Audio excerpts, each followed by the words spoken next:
இலக்கண கவிதை எழுதிய அழகே உருகியதே என் உயிரே.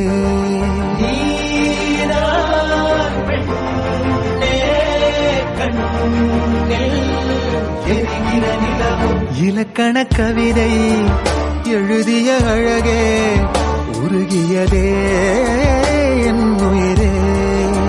உனதிரு விழிகள் இமைத்திடும் பொழுதில் பகலிரவு உரைகிறதே.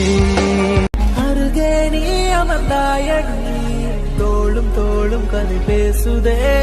உரசாதே உயிர் கோபுரம் சாயுதே. அழகான ஒரு ஊர்வலம் நீயும் நானும் சேர்ந்து போவதே.